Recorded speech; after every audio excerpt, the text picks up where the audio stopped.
हमसे बहुत लोग पूछते हैं और मैं इसलिए कहता हूं कि भारतीय धर्म, हिंदुस्तान का धर्म, सनातन धर्म जिज्ञासा से भरा हुआ धर्म है, उसके प्रश्नों के शमन का धर्म है। मैं इस उद्बोधन पीठिका पर बैठकर किसी धर्म, किसी मर्यादा, किसी की चिंतना के प्रति अभद्रता व्यक्त नहीं कर रहा, लेकिन दो प्रकार की वैचारिकी हैं। सूरज को मुक्त कराना आवश्यकता था कि पृथ्वी पर प्रकाश की संभावना बनी रहे, तो वज्र का केवल इतना प्रयोग किया गया कि ठोड़ी खुल जाए। हल्की सी ठोड़ी पर चोट लगी, हनु का मान हल्का सा हिला, इसीलिए हनुमान कहलाए। मुख से निकाल लिया गया सूरज, लेकिन उस दिन के बाद ब्रह्मा जी ने उन्हें आशीर्वाद दिया।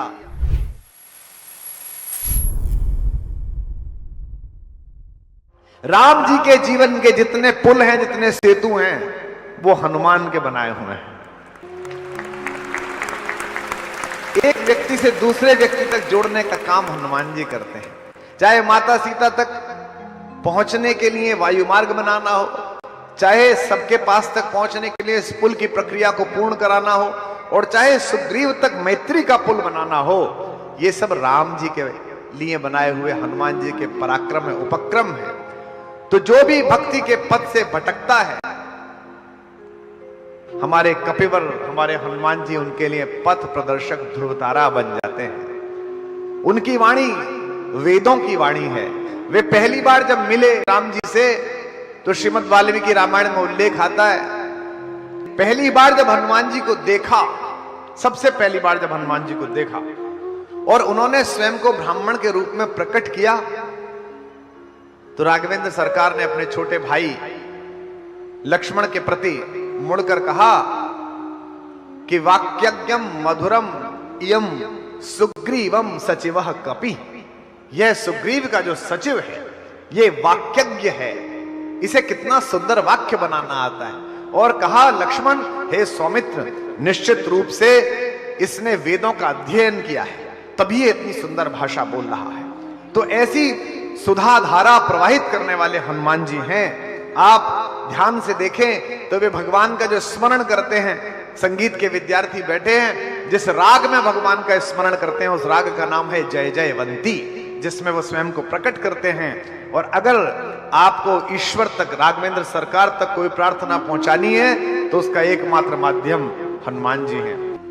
कि जो भी भक्ति पथ से भटकते हैं कपि उन्हें, जो भी भक्ति पथ से भटकते हैं कपि उन्हें, पथ दर्शक ध्रुव तारा बन जाते हैं। पथ दर्शक ध्रुव तारा बन जाते हैं, पथ दर्शक ध्रुव तारा बन जाते हैं। जो भी भक्ति पथ से भटकते हैं कपि उन्हें, पथ दर्शक ध्रुव तारा बन जाते हैं। पथ दर्शक ध्रुव तारा बन जाते हैं, पथ दर्शक ध्रुव तारा बन जाते हैं। राम दरबार में सुसंस्कृत वाणी धारे, राम दरबार में सुसंस्कृत वाणी धारे, श्रवणों के हेतु सुधा धारा बन जाते हैं। श्रवणों के हेतु सुधा धारा बन जाते हैं, श्रवणों के हेतु सुधा धारा बन जाते हैं। जय जयकार सीताराम का गुंजाते हुए, जय जयकार सीताराम का गुंजाते हुए, जय जयवंती राग प्यारा बन जाते हैं। जय जयवंती राग प्यारा बन जाता है, जय जयवंती राग प्यारा बन जाते हैं। बंधु प्रार्थनाएं प्रभु तक पहुंचाने हेतु, बंधु प्रार्थनाएं प्रभु तक पहुंचाने हेतु, हनुमान सबल सहारा बन जाते हैं। हनुमान सबल सहारा बन जाते हैं, हनुमान सबल सहारा बन जाते हैं, हनुमान सबल सहारा बन। क्यों बन जाते हैं? क्योंकि भगवान राम तो फिर भी अवधरधानी है, भगवान राम तो फिर भी कृपा कर देते हैं। अपनी प्राण वल्लभा सीता के चरणों में, माता सीता के चरणों में अकारण चोंच मार देने वाले अहंकारी इंद्र के अहमन्य बेटे को माफ कर देते हैं, जयंत को क्षमा कर देते हैं। लेकिन हनुमान अपराध की क्षमा नहीं देते और कृपा में कमी नहीं छोड़ते।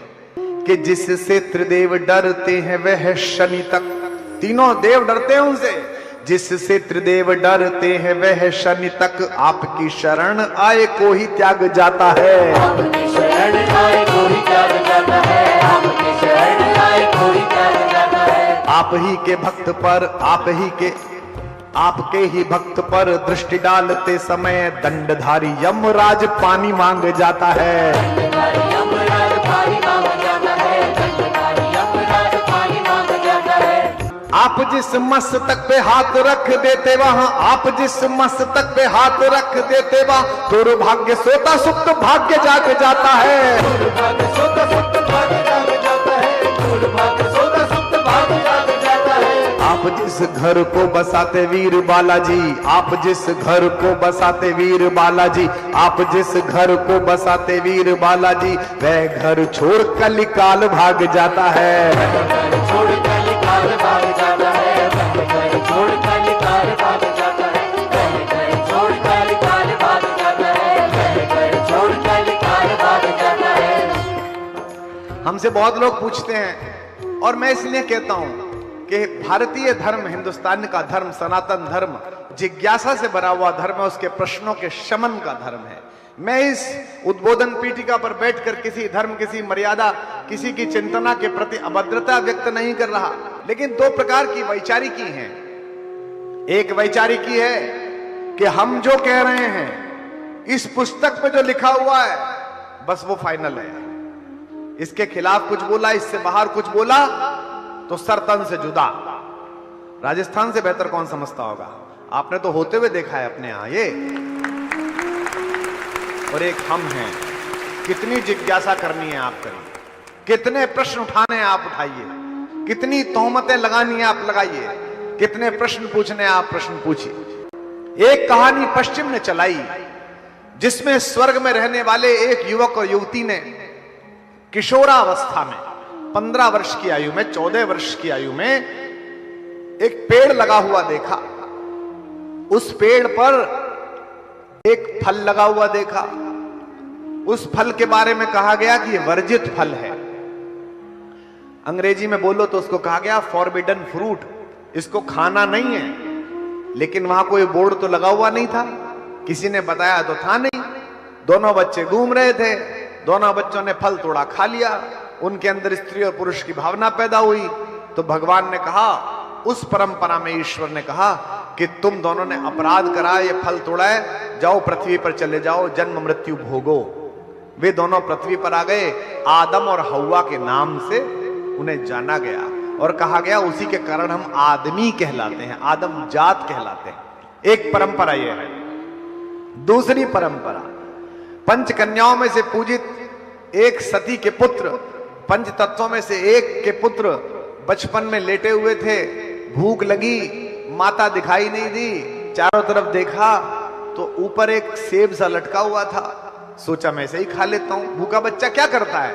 अंगूठा मुंह में देने लगता है, जो चीज मुंह में आती है उसे देने लगता है। लब के ऊपर अतुलित तेज तो था ही, अपरिमित बल तो था ही। आकाश में गए, सूरज को मुंह में रख लिया। किसी ने उन्हें दंड नहीं दिया। सूरज को मुक्त कराना आवश्यकता था कि पृथ्वी पर प्रकाश की संभावना बनी रहे।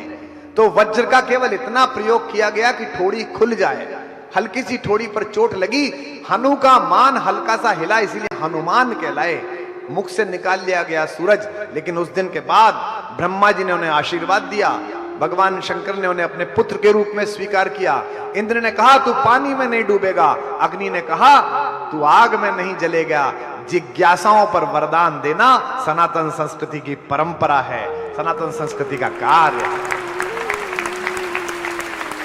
इसीलिए जब लोग कहते हैं कि आप कभी भी राम बोल देते हो, हनुमान बोल देते हो, सीता बोल देते हो, आप नाम पूरा क्यों नहीं लेते हो? मर्यादा पुरुषोत्तम भगवान श्री राम, मैं सदा कहता हूं कि मैं चाहता हूं कि मेरी सभाओं में जो लाखों लोग आते हैं, हजारों लोग आते हैं, उनमें वे युवक आए जो शंकाएं लेकर आए, जो सवाल लेकर आए।